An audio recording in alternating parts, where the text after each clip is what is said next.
Let's talk about all of the news and notes out of Detroit this week, all today on Locked On Tigers.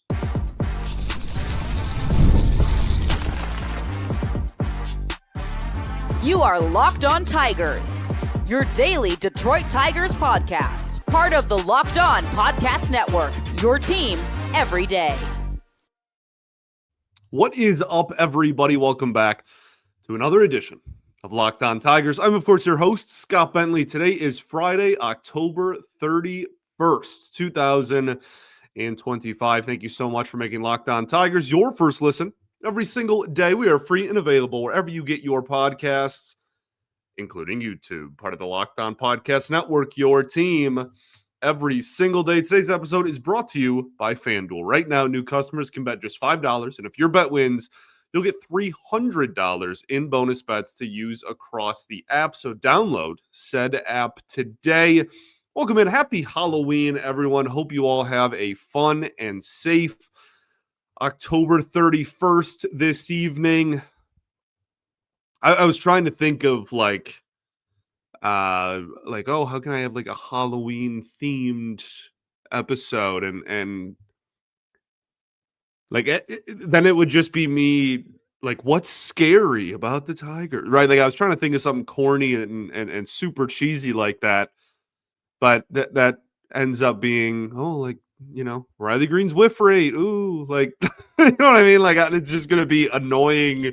A, annoying. B, it's gonna be like bad things. So we're not doing that.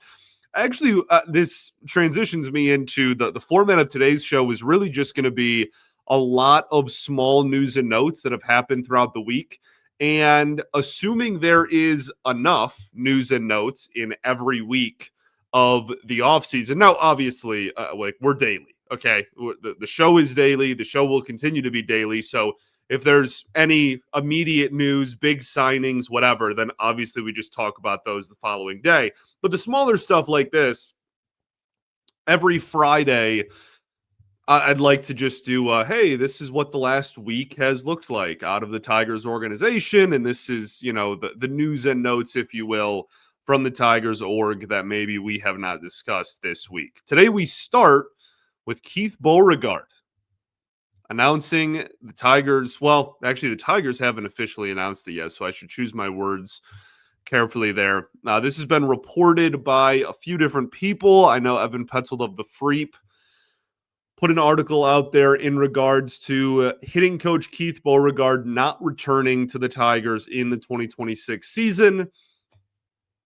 I have a few thoughts and opinions on this. First off, this is needed, and I want that to be like the overarching, before you get mad at me over the next thing I say, I do think that this is needed, and I welcome this change.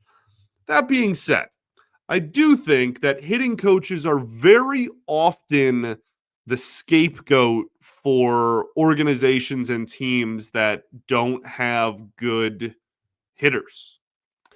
The best hitting coach to ever walk the planet could not make me a good major league hitter. Okay. He could not make me a bad major league hitter, even ultimately this is on the players. Ultimately it's on the talent that is, makes up the roster, etc. There's certain, tweaks you can make and certain areas that you can improve players in as a hitting coach. And that's obviously something that this team needed.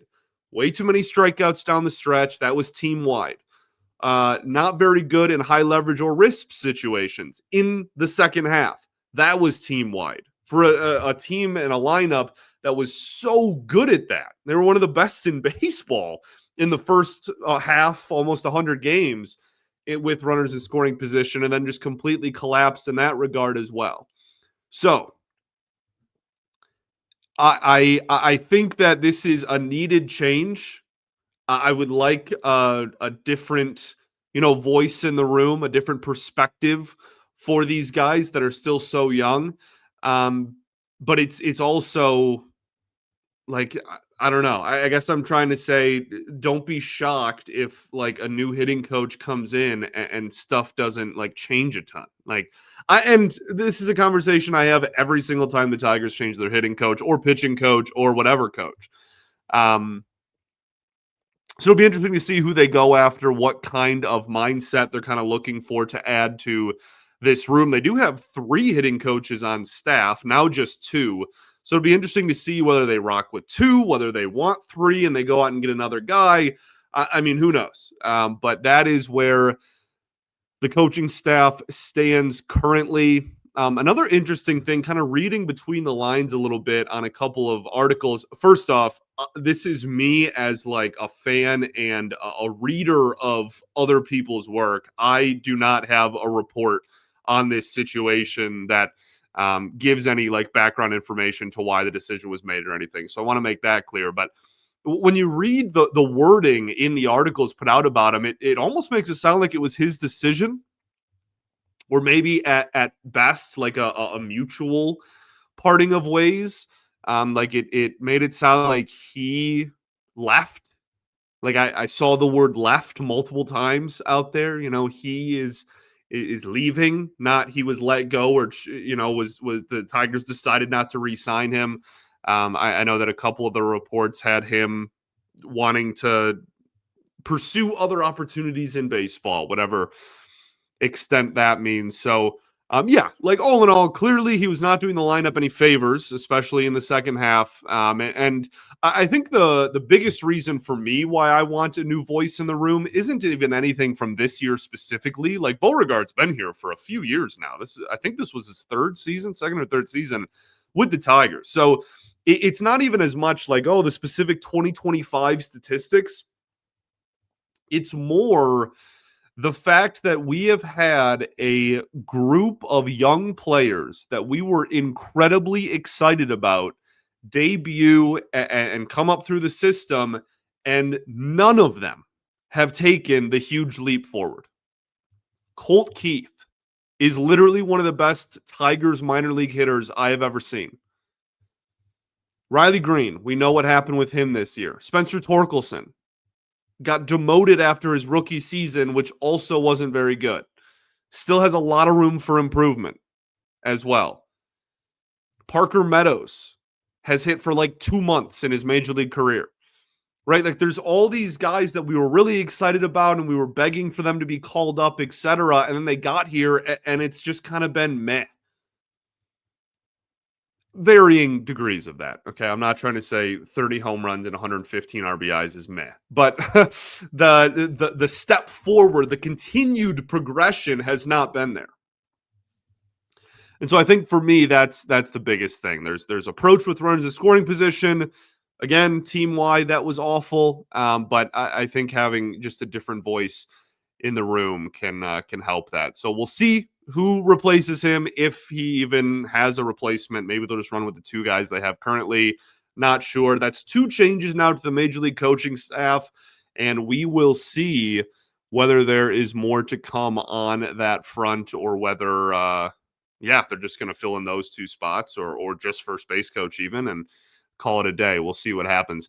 Let's talk about another addition made. Well, this time an addition. We just talked about a subtraction, I guess. But another move made by the organization as they bring in some more front office personnel. We will do that right after this. First, though, going to talk to you all about our friends over at Prize Picks. This episode brought to you by Prize Picks. You and I make decisions every day, but on Prize Picks, being right with those decisions can actually get you paid. So don't miss any of the excitement this sports season. Whether you're following the NFL, NBA, or both, there's no better time to get in on the action. If you haven't tried Prize Picks, it's the simplest way to play. You just pick more or less on at least 2 player stat projections, and if you get them right, you win. It takes less than 60 seconds to make your lineup, and you can play anywhere Prize Picks operates. That includes California, Texas, Georgia, and many more. So, download the Prize Picks app today and use code LOCKEDONMLB to get $50 in lineups after you play your first $5 lineup. That's code LOCKEDONMLB for $50 in lineups after your first $5 lineup. Prize Picks, it's good to be right. All right, everybody, welcome back here. Segment 2, Locked On Tigers. Appreciate you all for tuning in. As always, making us your first listen every single day. Shout out to the everydayers that do tune in every day. And we will, of course, be back on Monday, giving you another off-season episode. We continue that. We got to get back on track with our player reviews. I'm sure there will be more, smaller news and notes. And then next week, the World Series will end this weekend, right? So next week is when deadlines start, man. I'm telling you, it's quick because the off-season deadlines are not based on like a set calendar date. They are based on X amount of hours after the World Series ends. So whether that happens tonight, on Friday as you listen to this, or on Saturday night, there will be deadlines and decisions that have to start being made as early as the middle of next week. And so we will kind of start fully integrating into off-season mode as opposed to so far, which has really just been like talking about off-season mode, will actually be kind of in the thick of it after this weekend, starting next week. Today, we just pick up on some news and notes throughout the Tigers organization. The Tigers add Alex Smith from the Cubs to their front office. It is being called an executive position, and that position title is the VP of Baseball Strategy. This is reported by a couple of different people. I know that Cody Stavenhagen of The Athletic reported it. I also know that Evan Woodbury of MLive put a piece out about it too. So you can go read those, support them. Great reporters, as always. This is not really, any breaking news here. He's been with the Cubs for about a decade, and I'm sure is just another guy that him, Scott Harris, and Jeff Greenberg knew in Chicago and are now like, hey, we can get this guy that we liked in Chicago and trusted and think he's smart, and we can get him on our staff, just like Harris did with Greenberg, right? So I don't know. I mean, we'll see. He's been in a similar role in terms of, strategy on the field with the Cubs for a while. So hopefully he can add some insight in that regard, but obviously not an earth-shattering thing, but another member of the Cubs front office, now a part of the Tigers front office. Technically front office. I don't know. It could be more of a field position. We'll see. We'll see what that title exactly indicates for this upcoming season. The Tigers also have made a few minor league signings throughout, the last, I want to say 8 days. And all of them are very small in terms of magnitude and, impact on the roster and impact on the opening day roster. So we're just going to go through all three of them today. Earlier this week, the Tigers signed Troy Watson to a minor league deal with an invite to spring training. That report from Evan Petzold of the Freep. At least that's the first person I saw. The Tigers acquired him at the end of the 2024 season, and they just keep re-signing him. This is the second time they've re-signed him, despite the fact that he's never played a Major League Baseball game. He's now 28 years old, is a starter now, has been a reliever earlier in his career, but transitioned to a starter, and it worked. And he had a great season down in the minor leagues to the point where he was promoted up to AAA. And Evan Petzold, in his piece on the Freep, obviously, and in his story covering this, actually mentioned that there was at one point kind of a coin flip chance that Watson was going to make his major league debut and was going to start in September, but obviously the organization leaned toward Troy Melton instead. He had great stats this year, has a pretty solid pitch mix. He's a guy that I've watched a couple of his starts this season. Shout out Minor League Baseball TV. And it's a solid, mid-90s fastball, and he's got 5 pitches. Clearly the organization likes him, and we'll see how he looks in spring training. Part of the minor league deal, as I mentioned, is an invite to spring. So we'll see how he does. We'll see how he fares in that regard. But at 28 years old, is probably like put up or shut up time in terms of, uh, being like a major league starter, kind of breaking into a role like that. I would imagine that if he were to make the team on opening day, it would be again as a reliever. But I don't know. We'll see. A guy that it wouldn't shock me if we saw him, if, injuries, whatever, at some point in 2026. So we'll keep an eye on him. Another fan favorite is returning. Tomas Nido is back, signs a minor league contract with the Detroit Tigers on Thursday, October 30th. Saw that report from Evan Woodbury, at least, again, just first report that I see on my feed or whatnot. Yeah, I mean, I think it's pretty obvious he'll be the third string catcher going into camp. It's the top two are not going to change, man. I know people have their issues with Jake Rogers offensively and whatnot. It is what it is. He's a backup catcher. I've said this before on this show.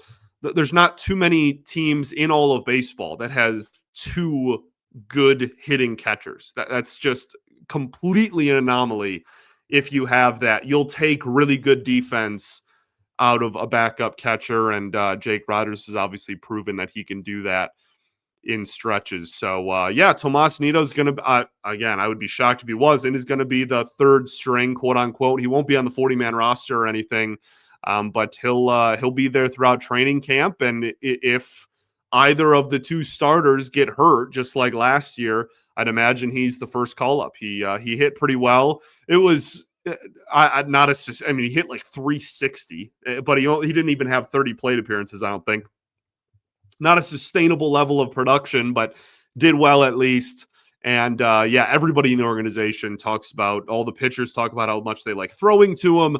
All the coaches talk about how great he is. I think he's a guy that might have a career in coaching, like so many catchers do. Obviously the geniuses that the catcher position are. And then the third signing and the final signing we'll talk about is Sammy Zaraga, who has barely pitched as a professional, is 20 years old, is a righty out of Venezuela. This one's kind of just an organizational development project to see if he turns into anything. There's obviously a really solid chance that he doesn't, but yeah, a 20-year-old that throws hard and was just kind of out there. Again, he has literally like barely pitched any innings professionally, and the professional innings he has are in a Venezuelan league. So like we have I have no clue whether that's going to translate or whatnot.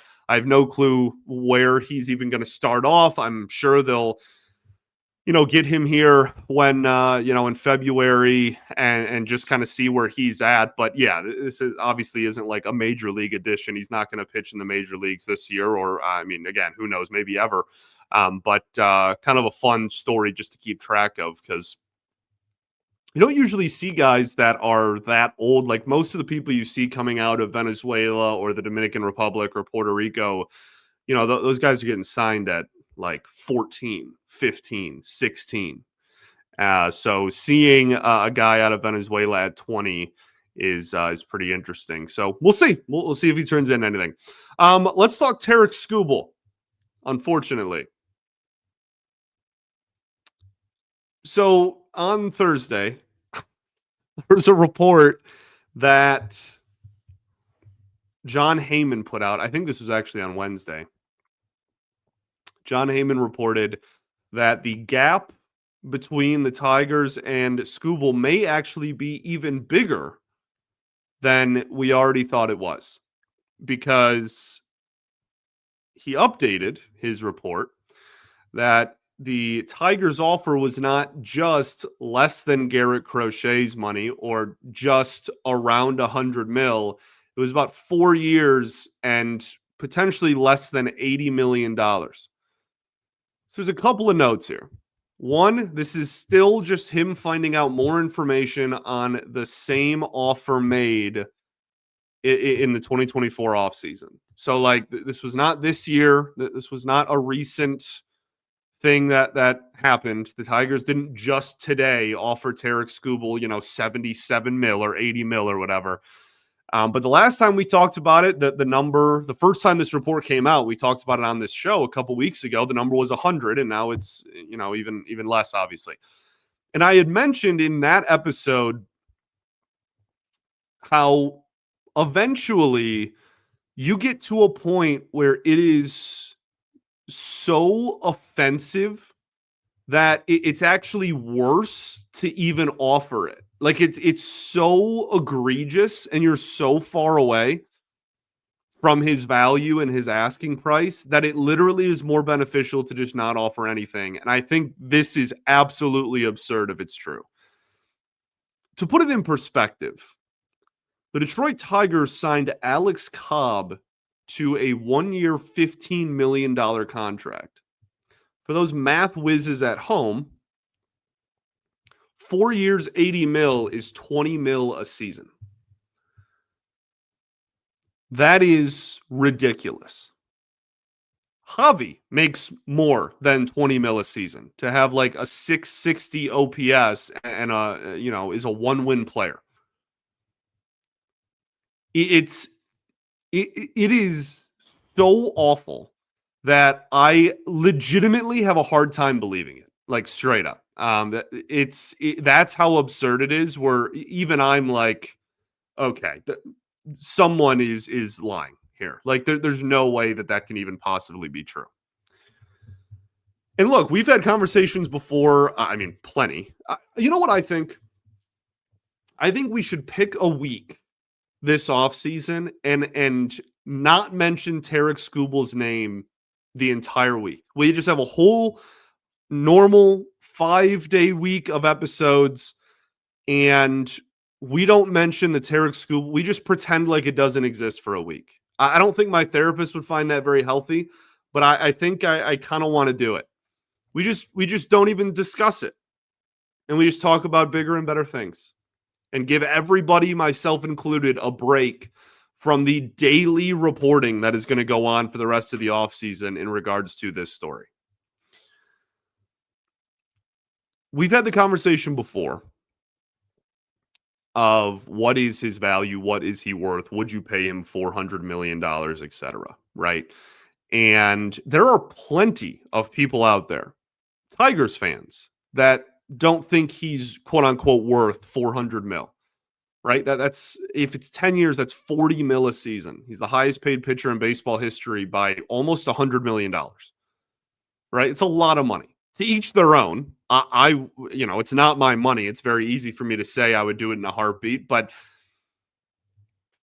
the one thing we can all agree on is that he's worth way more than $20 million a year. If that is a true and accurate report, that discrepancy is so large that you're back to square one in terms of what do you do this offseason, right? Do you trade him knowing there's no chance you're ever going to reach that price tag and there's way too much ground to make up, so you trade him?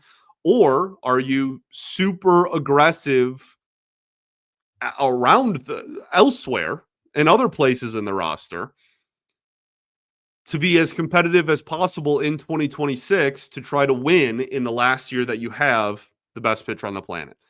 And it's really, I mean, it's crazy at this point. I'm not sure there's any chance he comes back, man. Like that is not that I've been telling y'all for 3 weeks already, nonetheless, dating back to last year at this time, that I don't think he's coming back. But that is just a mind-boggling offer if that is even remotely true. Okay. Let's talk about the Arizona Fall League for a little bit. Then we'll talk World Series. We'll do both of those things right after this.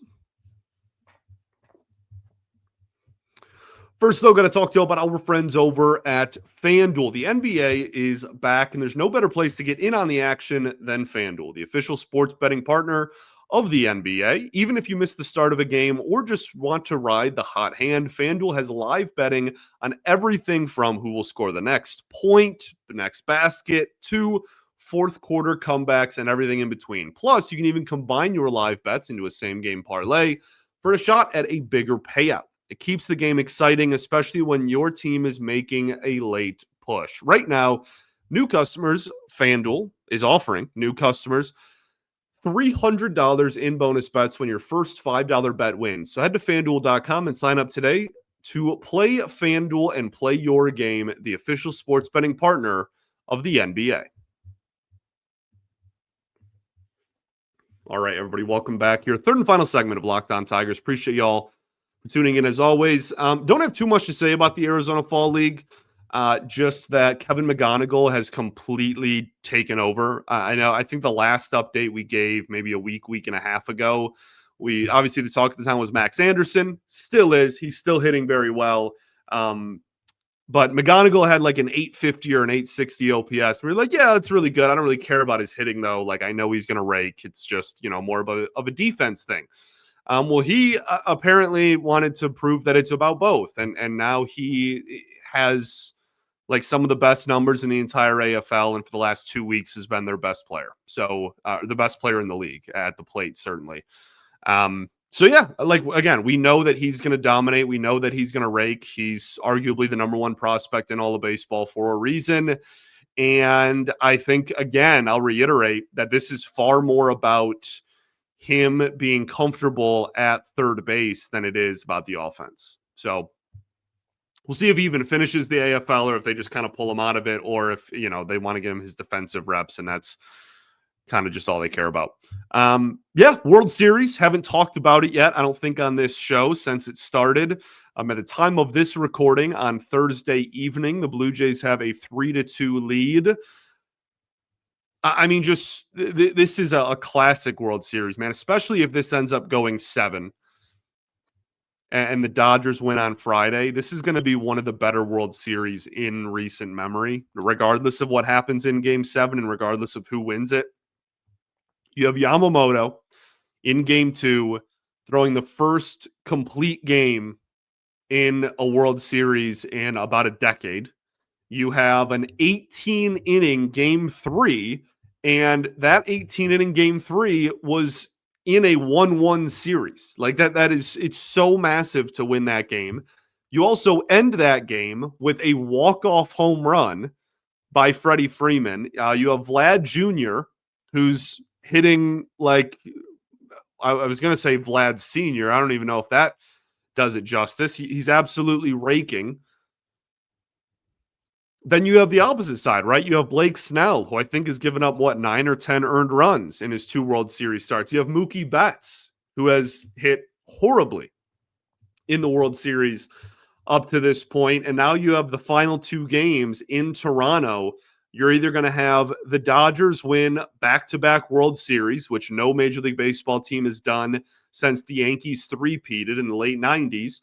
And they said on the broadcast the other night that a National League hasn't done it since the Big Red Machine in the 70s, dude. That's crazy.